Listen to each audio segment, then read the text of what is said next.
society has made us addicts. And I think that, you know, it does sound pretty extreme, right? Like society made us addicts. No, it didn't. But it did. It made us addicted to fast living. It made us addicted to toxicity. It made us addicted to foods that do not do anything to heal us, and quick fixes, right?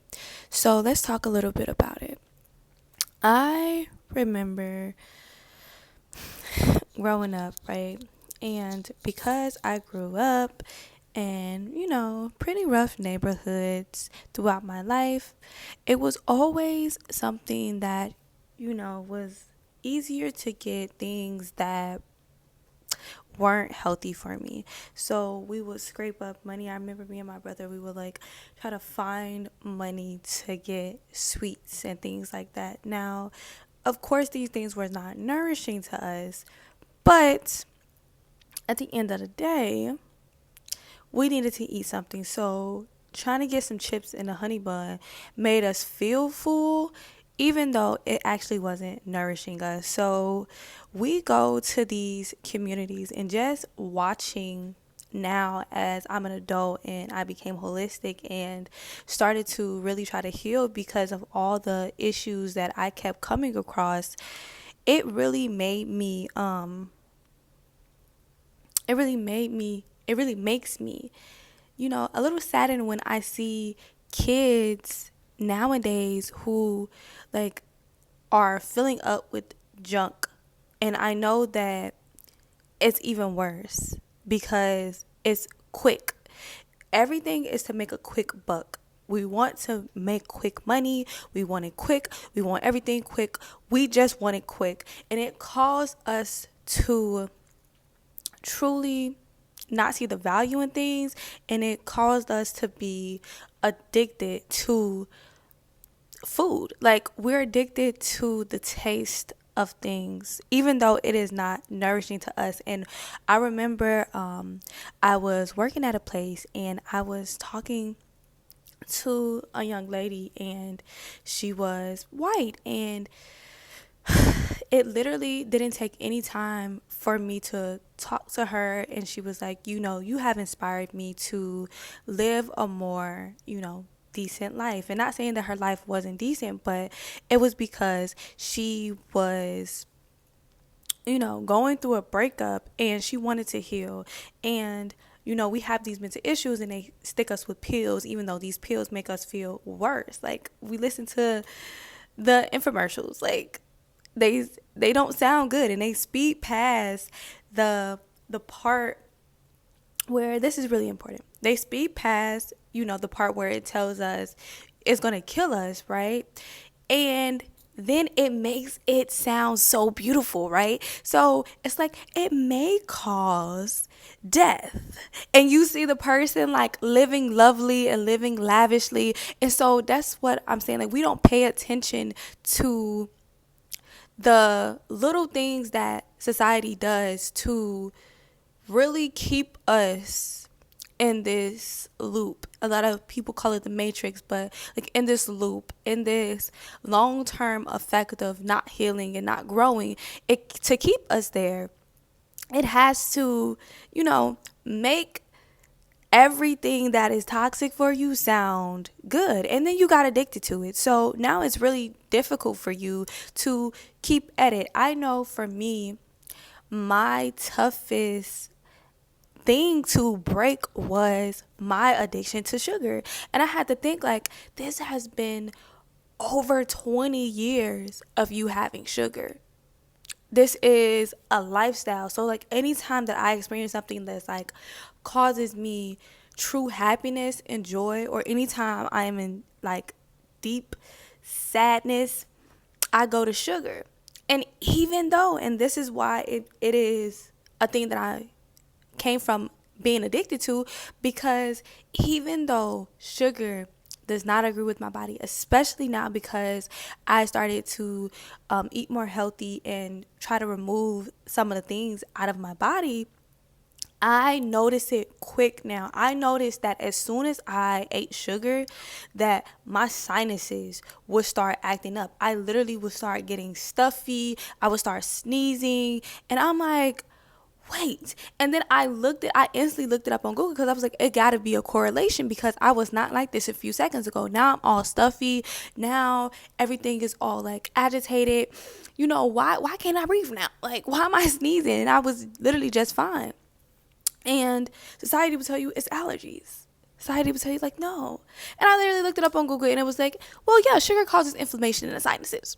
And I'm like, bro, why didn't I know this? Like, why isn't this something that we're like saying? But that's because they probably said it in the commercial and a girl probably did a flip in a field of daisies. And I was like, she happy. Because that is the illusion. It makes you think that even though it's toxic, it is still fun. And that goes into like that last video that I was talking about, because we make toxicity look fun. So now we're like, it does hurt, but hurt in a good hurt? Like, no, it's no good hurt. Like, if it hurts you, it's not good for you, and you should let it go. You should not be, steady in for it. But the girl, she was so quick to just like change her life around and was like, you know what, you motivated me, and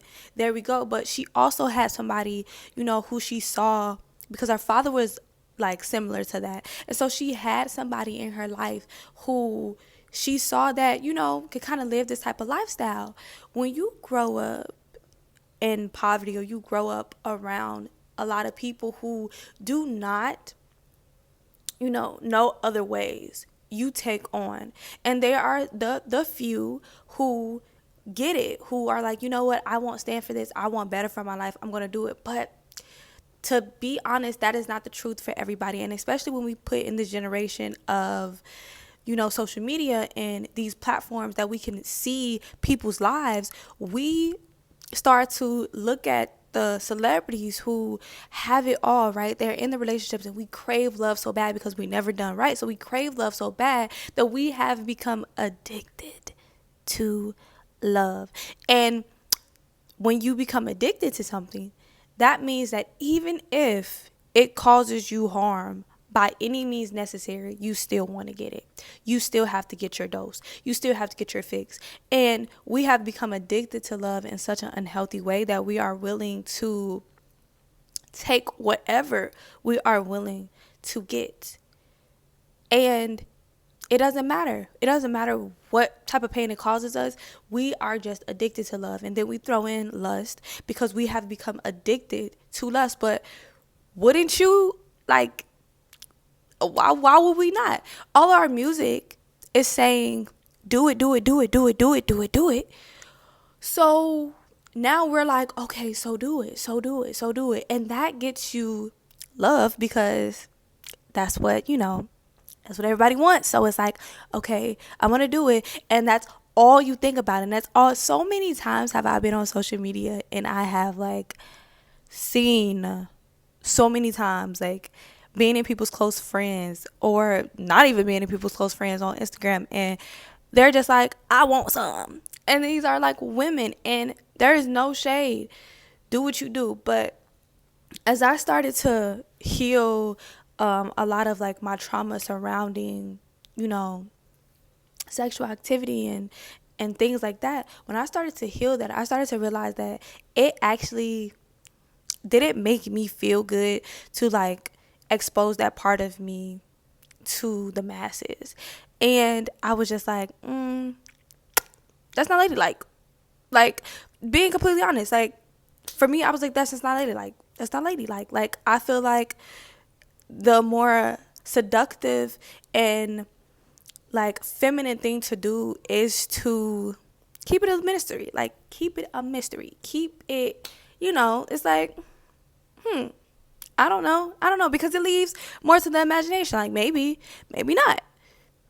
I don't know. Who knows? But if I let you know, then I let you know. And if I don't, I don't. But I'm not going to allow you to know, because for me, it does me a disservice if I put that out there. It's like, well, what are you truly here for? Are you truly here to get to know me? Are you truly here to, you know, really like me and love me? Or are you here because I tickled your pickle?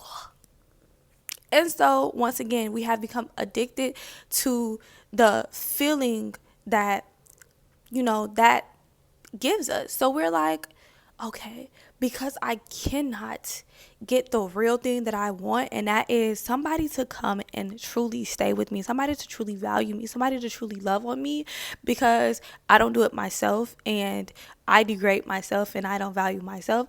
I have to settle for something. I have to settle for whatever I can. And that's the same thing when it came to me with like food. I had to settle for the sweets because I couldn't afford the healthy stuff like growing up. So I settled for the sweets. I settled for the toxic things. But even though I now know that it's bad for me, I still found myself like going to these things, and I'm like, it literally has you sick. It literally has you sniffing. It literally has you like, has your eczema back, has pimples all over your face, and literally messes with your pH balance. But yet you are like, I'm gonna go back to it. It is destroying me, but I'm gonna go back to it. And we use this in a sense of like when we hear about domestic violence, right? And we're like, why do they go back to that? Why do they go back? It's an addiction. It is an addiction. If you have never had something that like was positive, and even if you have, if the more dominant thing was you living with abuse or you experiencing bad, that your brain had to like fix it and twist it and make it like, okay, well, this is good. That's what your brain does to keep you safe. So it made you like, okay, this is good. Even though it wasn't bad, it like made you delusional of it, because that's what I'm used to. I'm used to this type of form. And this type of form, if I've never had love in a good way, especially when I grew up, if I never had love in a good way, then I'm going to go to that. If I always seeked love and this was the first form of that, I'm going to go to that. And that's the same thing when it comes to sugar. Sugar made me feel good. Sugar made me forget about my worries. So I went to it, even though it was toxic. And then that trickled down to even in relationships, even in friendships, that like, yeah, you're toxic. Yeah, you don't really care about me and you don't love me and you don't value me. But at the same time, to be without you doesn't feel good. To be with you don't feel good either, but at the same time, it kind of do feel good sometimes. And to be without you, I don't know. I know the feeling of to be without people. I know the feeling of not being valued, and that feels way worse to me. And it's like, no, it's just an uncomfortable feeling that it just, you don't understand the wave right now. You have to go past the mountain in order to see the other side. And a lot of us aren't willing to go past the mountain. It's like we get stuck right there. We're like, oh, no, that's too much. I'm not going past it because I don't know what's on the side. It could be something good or it could be something bad. On this side, I know what I'm going to get. And I can prepare for it. I know I'm going to be hurt. I know that at this time it's going to be this. I know how to get myself out of this funk. But it's like, why do you put yourself into that? Why would you rather that? Why would you rather to go through that type of pain when you could experience something that leads you ultimately to being happy? Like, it's going to lead you to happiness. Now, when it does, I can't tell you that, but it definitely leads to happiness. And we are like, I don't want that. I don't want that. Like, that's scary. And so we go back into what we're used to. We go back into, I had friends over here, so let me go back to this. In this season, I had the relationship that I wanted. I had the love that I thought I wanted. I mean, no, it wasn't really good love. It was really toxic, but it made me feel like it was good love. So I'm going to go back to it. And it's just when we keep repeating these cycles, it does nothing but keep getting worse. And it just keeps getting worse. And it just keeps getting worse because we make it even more difficult on ourselves to let go of things that do not, provide us with the best. When we settle and we go into things that are not the best for us, in the long run of trying to get out of that, it is more difficult, and then you become stuck in that. So in order to get out of this, I feel that we need to do is start calling out these things, but it's it's a process of we have to start wanting better for ourselves. And there are people who call out things like this, who call out the toxic relationships, who call out the toxic ways, and there are plenty of people who are calling out how bad this food is for us. And we are literally in a space where they're literally making food with all these chemicals that literally harm us. But we still go back, and we have been programmed to think that these foods we have been programmed to think that these foods, like, that's our only way of living. Like, we have to live like this. That we are so easy to be like, I'll just accept it, than to try to change it. That we have been programmed to tell ourselves over and over and over again that, like, this is what we're gonna do this. Like, that it's so no. You deserve better, and you deserve to give yourself better. And I see it a lot of times with Black people, how we just can't, like, of course it failed because she wants to get in the way. But excuse me on her behalf. But I see it a lot of times in Black people, how we're just like, I mean, it is what it is. I mean, what are we going to do about it? Like, I'd rather take all the medicine, even though I know the medicine may cause a lot of other issues. I'll take the medicine, though. I'd rather wait. I'd rather take the quick fix. We are addicted to quick fixes because society has brought that onto us. It brought us that the way to health is to get this pill that's going to cause all these other symptoms, but at least the one symptom, that's what you want. So we get addicted to that. So we make that fit for a lot of other things. We want quick fixes. There are many times that I have come to people who want to heal, or people have come to me that want to heal and ask me about, like, herbs and things like that, and they're like, okay, well, what is it? And I'm like, no, this isn't going to be a quick fix. This is going to be a lifestyle change. And if you're not ready to make that lifestyle change, then don't come to me asking for help to heal what you have going on, because this is not going to be a quick fix. And we want the quick fixes. I want the quick food. I want the food that's right there. Even though it has no nutritional value, I want the food that's right there, though. I know that it doesn't have any nutritional value, but I tell myself that it's good. So that's all that matters. And so all we tell ourselves is, for the moment, it feels good. It feels good. It feels good for the moment. Even though that encounter with that girl or that boy does not internally make you feel good, because they don't value you. You don't value them. You don't really care about them. You're just lonely for the moment. It feels good for the moment. Having that moment feels better than anything that could happen after that. Like, yeah, I'm gonna be sad after that. Yeah, I could potentially get this person pregnant. Yeah, I could potentially get something. Yeah, all these other things, these potentials that could happen.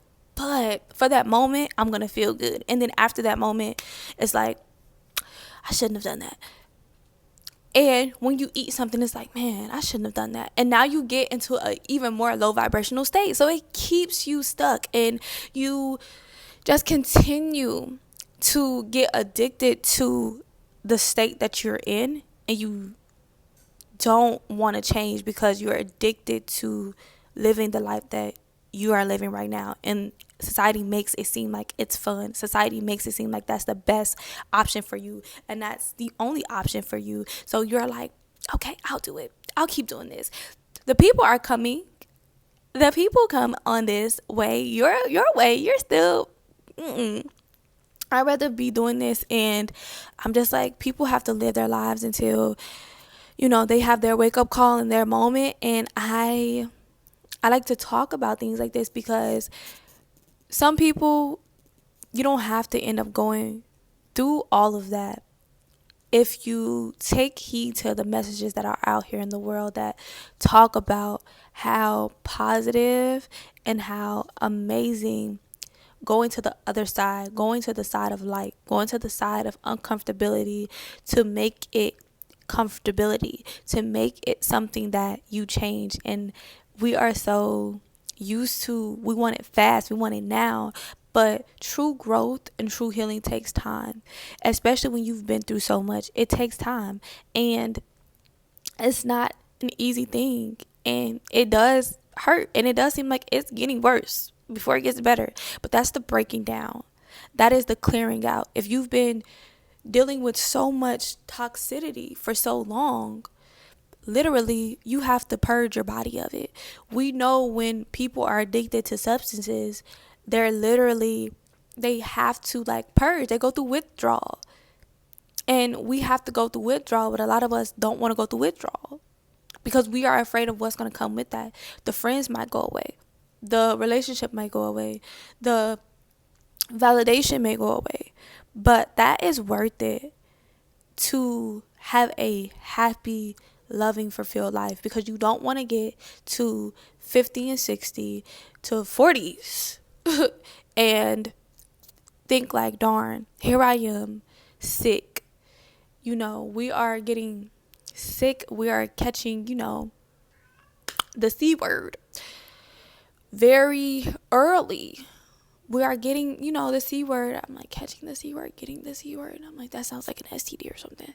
But the C word earlier in our 20s, due to the fact that we have this influx of artificial things, taking away our true divinity, taking away our true nature, and that is to be in nature. We are literally drinking poison and eating poison, and then being like,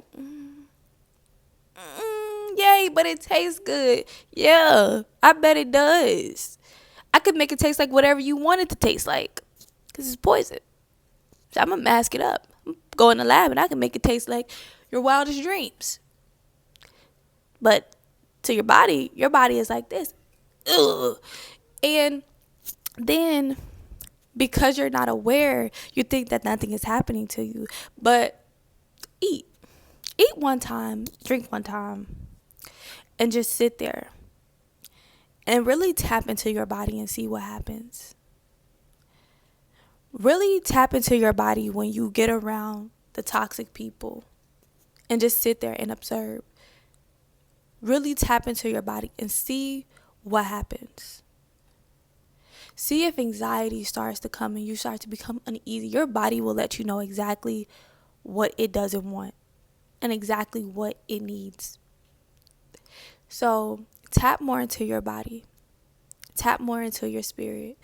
Get out of this loop of enjoying things that are not good for you and educate yourself. I keep trying to say that nobody should know more about your body than you. Nobody should know more about you than you. And society tries to put us all in a box, but we're not all the same. We're all created equal, but we're not all the same.